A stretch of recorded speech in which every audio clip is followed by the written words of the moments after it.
The Gaza Strip. Yeah, since the 90s. You're showing me another video. That's a charity video. Make sure you donate, guys. She's right. What's this? You show me videos. I've got some videos as well to show you. Are you ready to see videos that I'm going to show you? Of kids with arms and legs missing? Oh, you're not listening. Yeah, and how do you feel? Oh, it's okay, is it? It's okay. Because apparently they would genocide you. That's the two-way. No, Gaza was actually part of Egypt till the 1967 war. Between 1948 and 1967. Are you aware that Gaza, half of the population of Gaza is women and children? It's half of every population is women. Well, okay, give me another population where that's the case. Well, 50% are women, 50% are men. Where? Theoretically, in the world. No. Well, there's more women than men. Yeah. What, 51, 49? No, but we're looking at worldwide. We're talking about the Gaza Strip that's number one, blockaded.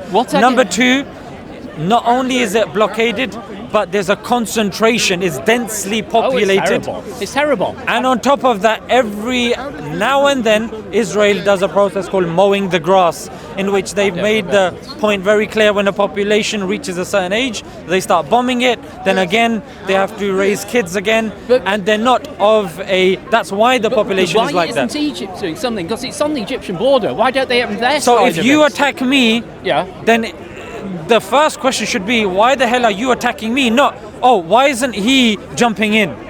Let's talk about the two people involved in that interaction. So why the hell is the fourth biggest military on the planet throwing more bombs on Palestine than were thrown in Hiroshima and Nagasaki? Why is it that it's going to take 15 years for them to clear the rubble when Israel doesn't even allow concrete to enter? We're not even talking about the rebuilding process. Why is it that any human rights organization... You're asking a lot of questions. Hang on, I'm trying to hold them in the head. No problem. Let me make one more point. Let me make one more point. Yes, please do. When you've got human rights organizations like Human Rights Watch, Amnesty International, Francesca Albanese, you know, which she's the UN rapporteur, and she's very popular because she's a Italian human rights lawyer, legal advisor, and she said that it's a genocide. It's a genocide. It needs to be stopped, and there's definite foul play taking place. But what's interesting and concerning is when I'm telling you about Israel being the aggressor, you keep somehow deferring it to Egypt. No, I've done that once. I don't keep doing it. I've done it once. You've done it a couple of times. Have I? Yeah. Well, Egypt used to own Gaza. But you deny this. But that's factually But that correct. doesn't justify. No, it doesn't. But why won't Egypt I don't Gaza understand. back? No, but why should they when it's the Palestinians' land? No. It was always. No, but I don't accept that. That's what I mean. Okay, originally it was all part of the Ottoman Empire till 1914. Yeah. We know this. The Ottomans lost the war in 1914. The Western powers then split it up. Gaza became part of Egypt at that point, and was part of Egypt for a long time till the 1967 war. That's just a fact. I'm not making this up. Right. I think you probably know this. No, but I'm just curious. I'm doing one and one together, so that makes it okay to wipe them out? So for a long time, my understanding is that Gaza have been lobbing bombs at just Israel. hold this, please. Oh, certainly. But my understanding for a long time, there's been low-level warfare between Gaza and Israel till 15 months ago. No, I don't understand where this term warfare is coming from when you've got a group that's not internationally recognized. They're going underground. They don't have enough weapons. The odd weapon that gets smuggled in. Yeah. Then you've got Israel throwing as many bombs as Hiroshima and Nagasaki, and somehow it's a war. So where's that coming from? Why do you think Israel are doing this? Well, I've just asked you a question. Why do I think it's a war? Why because there are is it a war? Because two people fighting each other. The IRA. So if a bodybuilder starts kicking a 2-month-old in the face, I've just answered your question. It's a fight. So is it a fight? Right. Listen. Is it a fight if a bodybuilder starts kicking a 2-month-old in the face? I'll answer your question with a question. No, can you answer it? Can you answer it with an answer rather than a question? What's the war between the IRA and Britain? A war. Look, small people. Can you answer the question with an answer? It's a very simple question. It's as much of a war as the IRA A bodybuilder kicking a 2-month-old in the face, is that a fight? I don't know. It depends. It's bullying. Okay. He gets locked up. That's the same that should happen to Israel. But you're not answering my question. The ICC, ICJ have put out arrest warrants from Netanyahu, Oh, yes. Yogav, Golant, Probably and all of rightly these so. guys. Probably rightly Do you so. think if he comes here, he should be arrested? All of them. I've not thought about it, and I'll have to sit down. But you've thought about the history. You've been sitting there reading the history books. I know history. But I'm all a of these known women man. and children will be battered. That's- You haven't thought about that. Well, I grew up in the days of the need- IRA, and the IRA. You need to killed- think from here and here as well. The IRA killed a lot of English people. Was that a war? A tiny people bombing, killing people in this country and in Northern Ireland. I'm relating this and referencing. the Frankly, body I'm more built up. interested in the conversation that we're having. We can talk about the IRA some other time. But is that a Let's war? talk about this. Let's talk about this. Okay, this is as much of a war as the IRA was a war. That's the question. No, but I've just shown you the disparity in the amount of We're talking weaponry. semantics. No, No, it's, we're it's trying facts. to define. It's facts. Trying to define the word war. Is it a war if my next door neighbour and me fall out? If the whole street and the next street fall out? Well, I If think it's 90 very important to define those things, don't you? Well, I remember reading a book about the War of the Roses in this country 600 years ago. Was Look, that you're doing war? a lot of whataboutery. Yeah, let's just stick with the questions that I'm asking Okay. you. Yeah.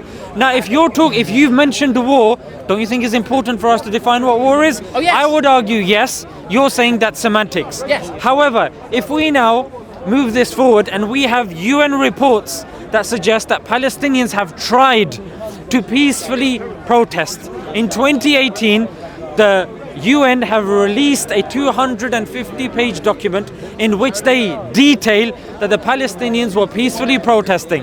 What did the Israelis do? Now, this was released in 2019, by the way. What did the Israelis do? The UN clearly says they intentionally targeted children. They intentionally targeted medics. I don't know. They intentionally targeted journalists. They intentionally targeted So tell me, what's the aim? disabled of the people, Gazan journalists. What do they want? Do they want to The annihilate Gazan Israel? people don't want to be bombed into an oblivion. How about that? Okay, do they want all of Israel? They don't want to be genocided. Yeah, but I'm asking They you a question. don't want somebody to come and take their land. How about that? Do they want the whole of Israel? How about that? Let's stick with that. Do you think that's reasonable of the Palestinians to want not to be bombed and not to be colonized? Do you think that's I reasonable? think it's reasonable for anybody not to want to be bombed or colonized. Thank you. Whether it's, as you say, the Sudan or Syria or Iran. Well, that's the question now that we're having, because Israel is on a rampage and they want to wipe them out. Like that lady was saying, genocide is justified because if we don't do it, you will do it. I'm not sure about that. What does Gaza want? You are sure about that. You disagree with that. You think that's abhorrent. That's I don't sickening. think it's horrible. I think it's a bad way of thinking. Tell Eh? me, what That justifying genocide because you could do it to us? I'm questioning your heart now. No, What did you no, say your name, I Charlie? didn't say that. That's like getting your retribution first. I've got to punch you because you might punch me. That's stupid. We both know that. You're a That's clever why man. That's what I'm saying. You're a clever I man. want you to But the question I'm separate asking- yourself from that. The question I'm asking you, we know what Gazans don't want. They don't want to be bombed and colonised. What do they want? Well, that's up to the Gazans to elect their own leader and for them to decide. Why is there I no don't think. democracy in Gaza? Why is democracy the only way to rule? Because that's what the Gazan people think. No, you said why is there no democracy? My response to you is, no, you. My response to you is don't worry, just follow what I'm doing because. Oh, sorry, Yeah, is it- yeah. No problem. Just focus on me. I will tell you what to do.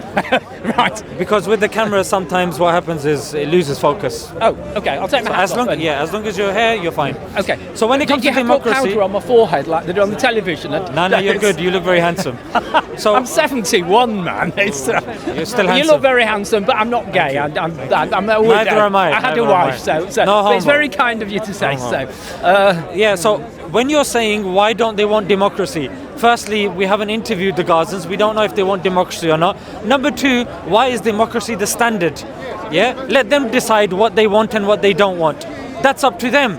Whatever they decide. How do you judge But it doesn't mean that we their bomb opinion? that into them. Oh no, but how do you judge what the majority want? Well, sorry, what was your name again? Andrew. Andrew. The thing, Andrew, is that in order to let any community decide what they want, you have to first stop colonizing them, first bombing them, justifying it.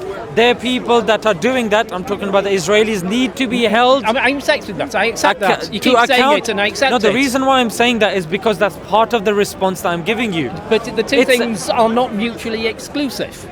You can be at war and have an election. How are you going to have an election when any building that you go to, there's a possibility of it being bombed to smithereens? Yeah, I take your point. Do you see? But do Hamas really speak for Gaza? Not all of Gaza, no. Just like Netanyahu doesn't speak for all of Israel. And I accept that. And he's in court. He could go to prison. Look, Andrew, the parties can change, the groups can change, but Yeah. we have to allow that to happen. Yeah. And standing here in the UK, the least that we can acknowledge and understand is when we see unconscionable violence, be it in Sudan, in Syria, in Kashmir, and wherever in Palestine that we're talking about, we have to be very clear and precise. We shouldn't beat around the bush and say, I don't know, and like Piers Morgan says, I'm in a moral quandary. However, when it comes to... My heart bleeds for him. He's a horrible man. So when it comes to Ukraine and Russia, he's very clear, very blasé about his opinion. But when it comes to Palestine, I'm in a moral quandary. I don't understand what's going on. So Do you that's know what something I'm saying. that I find very refreshing? Number one, as an Englishman, I find it massively refreshing that you can stand here in front of all these people and police, outwardly say all these things and feel safe. If you'd done that under Assad Syria, or if you'd done that in other parts or under Iran, under, I've forgotten his name, the Ayatollah, you would have had problems with the people there. I think it's fabulous you can speak your mind. But the question I would ask... No, but just that's a very important point, but what's very interesting is a lot of people here, when they talk about certain things, they've been locked in Guantanamo, they speak against LGBT, they've lost their jobs, they speak against Zionism, legitimate criticism of Zionism. For example, Shulamit Aloni, who won the Israel 2000 prize, she actually said that anti-Semitism, what anti-Semitism?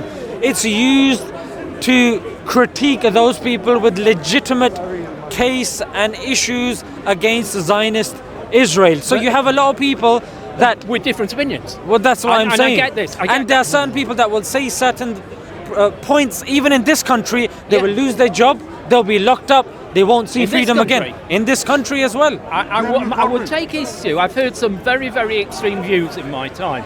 I've heard the National Front speaking. I've heard... You know about Catherine Dunn, right? Remind me. So Catherine Dunn was the woman that was speaking against the Iraq war. Julian Assange, who again, leaked. I know about Julian Assange, but again, I would take issue with some of those. Yeah, we saw what happened to Jeremy Corbyn as well. Even today, he's being dragged through the media. We saw a lot of people. He hasn't been locked up and he hasn't been shut up, and the police haven't arrested him. He can talk, but nobody wants to listen. I think it's debatable that when you're free, but you're not necessarily free. That even when you're walking around, you can't. You feel that the police aren't going to lock you up. It's not like Assad Syria. You're not going to get locked up and put in a prison. Each time you go to and fro from the borders of the UK, you've got Schedule 7, you've got Prevent. I'm sure you're aware of these. I don't know. I don't often leave England. I'm an old man. I'm too old. Schedule 7 and Prevent, they've been disproportionately targeting mostly Muslims. Why? How because do they know who's Muslim coming in? Well, they've been identified through the names on their passport, through the colour of their skin, through certain things that, Can you tell that they've said from his name? Well, yes. As opposed to, say, a Hindu, if they're coming from India. Well, I showed my passport when I wasn't scanning it. I wasn't able to scan it, and I had to go to the other queue. I said, look, my record is clear. I've been a law-abiding citizen. What could be the issue? They said, it's your surname. Certain surnames flag up. When I go to Israel, unless you have the same we go to Israel, Palestine, we arrive at Tel Aviv airport. I've gone there at least 3 times. And I'm telling you, even when we arrive there early, even when there's no one there, they look at your passport, they send you to the back, and you're sitting there for 4 to 7, 8 hours. How do they know? They look at my name, they look at my colour of the skin, suddenly I'm going back. There's a white guy that comes through, he goes straight through. These are symptoms, these aren't issues. These are symptoms. Well, they're cognizant of the underlying issues that are in our society. There are bigger issues. But my question following from that is, if this is as it is, we have all the... I'm sorry, my concentration isn't as good as it once was. No problem. But shouldn't you... Is this the right venue? Is England might manufacture a few arms, which the Americans pay for and send to Israel. But England really isn't involved in this war other than its part it played in. There was something called the Pico-Sykes resolution, whatever it was, after Ottoman. Yeah. But that was 100 years ago. This country's involvement out there, shouldn't you be in a country that could do something about this? So Ian Cobain, he writes for The Guardian, and he has his own literature as well. He's definitely an Englishman. He's an Englishman, and he writes especially with regards to the MI6, MI5, and the history. Right. Yeah, he's written a really good book in which and even in his articles, he says, this is a Guardian article in which he says that the UK, there hasn't been a single year that hasn't passed in which the UK has not partaken in a war. Boris Johnson clearly said, we're involved. We're involved in Syria. I think it was either Syria or it was Palestine, but we're involved. Declassified have put out several articles in which they've given you the names of the artillery that has been sold via Elbit Systems that has reached Israel, that's come from the UK. So the UK is involved. Even when Theresa May was being asked with regards to Syria, she said, look, and saying that, look, your bombs are killing kids. Okay, she said, hey, if it's within our national interest, we would. This country for a long time has been an arms manufacturer. It just has. There's nothing new about that. Once upon a time, it was a massive colonial country. In the 1880s, they went around butchering the whole world. They make arms. It's what they've always done. Now they survive with America. Now it's America that funds it now. We're a third-rate country nowadays. Compared to where we were 150 years ago. We used to go around butchering everybody. Our colonial time has got a lot to answer for.